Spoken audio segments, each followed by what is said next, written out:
Good morning class 8। आज हम home science में देखेंगे सुखी जीवन के लिए सफाई और स्वास्थ्य। इससे पहले के चैप्टर में हमने देखा था कि जन समुदाय के स्वास्थ्य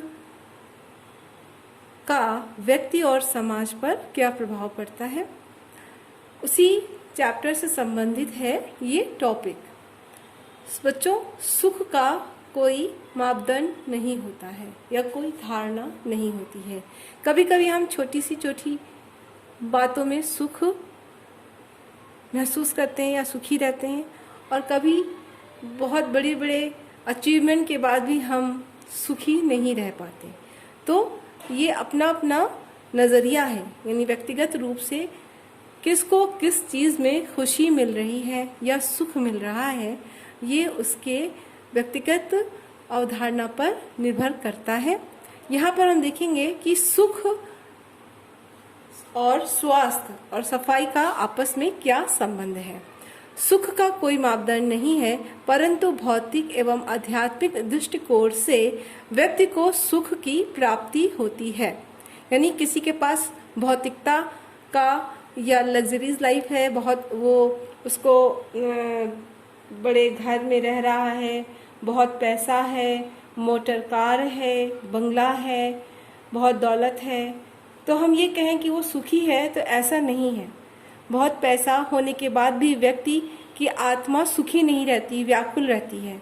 और कभी कभी किसी व्यक्ति के पास कुछ नहीं है, एक ही कमरे में रह रहा है, लेकिन उसका परिवार अधिक सुखी है, उसकी आत्मा अधिक सुखी है।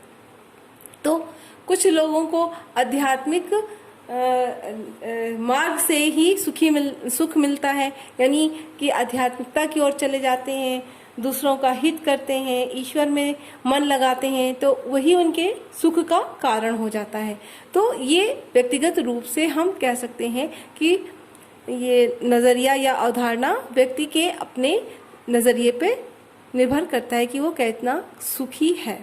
लेकिन स्वास्थ्य के दृष्टिकोण से हम देखते हैं कि व्यक्ति का स्वास्थ्य ही सबसे बड़ा धन है। यदि व्यक्ति स्वस्थ है तो प्रत्येक कार्यों में उसका मन लगेगा और सामाजिक कार्यों में या गतिविधियों में भागीदारी उसकी रहेगी, और वो अपने साथ साथ न केवल समाज का, अपने विद्यालय का और अपने परिवार का, बल्कि अपने राष्ट्र का भी विकास करेगा। तो यहाँ पे हम देखते हैं कि स्वास्थ्य सबसे बड़ा धन है। स्वस्थ रहने के उपाय निरंतर करते रहना चाहिए। इससे पहले के क्लास में हमने बताया था कि स्वस्थ रहने का क्या क्या उपाय है, उसी को आप पहले के क्लास में देख लीजिएगा। उससे ही संबंधित है कि हम स्वास्थ्य से क्या लाभ ले सकते हैं। अगर हम स्वस्थ हैं तो हमें क्या क्या लाभ मिलता है। जैसे हमारी कार्य क्षमता अधिक होती है और हम अपना विकास करते हैं, अपने परिवार का विकास करते हैं, अपने समाज का विकास करते हैं, और साथ ही साथ अपने राष्ट्र के विकास में कुछ महत्वपूर्ण भूमिका भी निभा सकते हैं। मस्तिष्क हमारा स्वस्थ रहता है, समय मांसपेशियां निरंतर कार्य करने के लिए तैयार रहती हैं। तो हमारा एक स्वस्थ व्यक्ति या एक परिवार का मुखिया यदि स्वस्थ है तो न केवल वो अपनी मदद कर रहा है, बल्कि अपने परिवार को भी सुखी बना रहा है। तो सबसे पहले हमें अपने स्वास्थ्य का ध्यान रखना चाहिए और स्वस्थ रहना चाहिए। बच्चों, इससे पहले के लेसन्स में हमने देखे थे कि स्वास्थ्य और सफाई का घनिष्ठ संबंध होता है।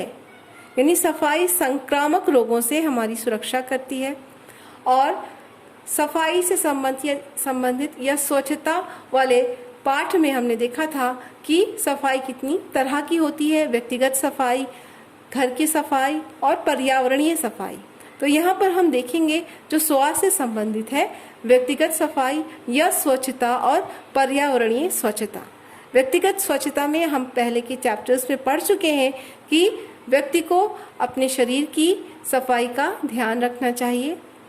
बालों की सफाई, हाथ पैर की सफाई, नाखूनों की सफाई, कपड़ों की सफाई, है ना, रोज़ रोज़ नहाना, अपने चीज़ों को जो हम इस्तेमाल कर रहे हैं उसको साफ सुथरा करके रखना, ये सब व्यक्तिगत स्वच्छता में शामिल है, जिसे हम पहले ही पढ़ चुके हैं।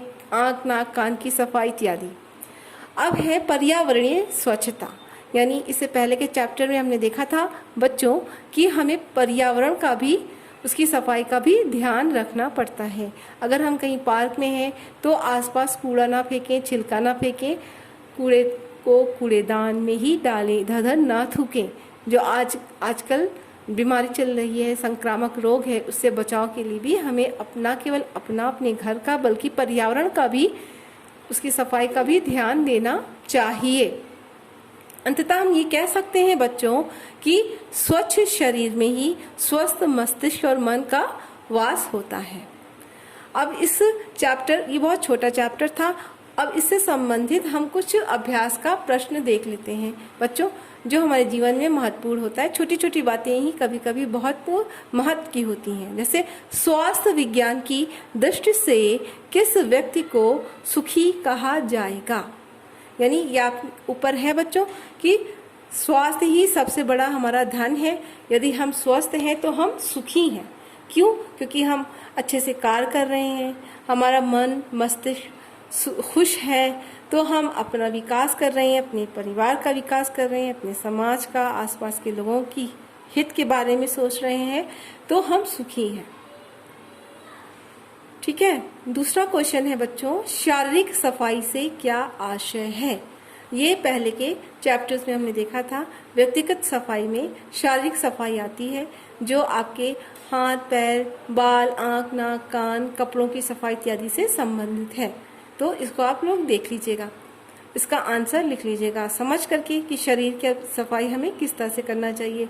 नियमित हमें स्नान करना चाहिए, अपना ब्रश, दांतों को ब्रश से साफ करना चाहिए, कपड़ों की सफाई करना चाहिए इत्यादि। अब है दूसरा वस्तुनिष्ठ प्रश्न, जिसमें हम देखेंगे सत्य और असत्य, यानी ये जो स्टेटमेंट है क्या वो सही है या गलत।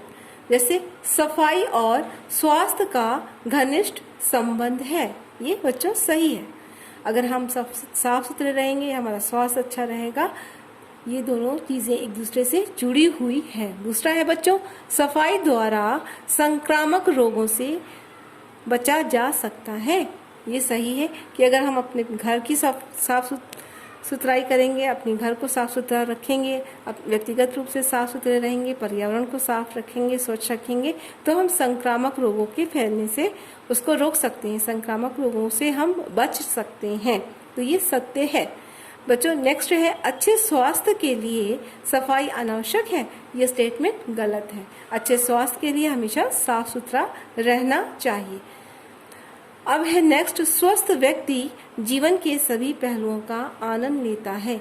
बच्चों ये सही है कि अगर हमारा स्वास्थ्य सही है, हम स्वस्थ हैं, तो हमारा पढ़ाई में मन लगेगा, विभिन्न प्रकार के कार्यों में हमारा मन लगेगा, और समाज के विभिन्न रीति रिवाजों में हम आ जा सकेंगे, और हमारे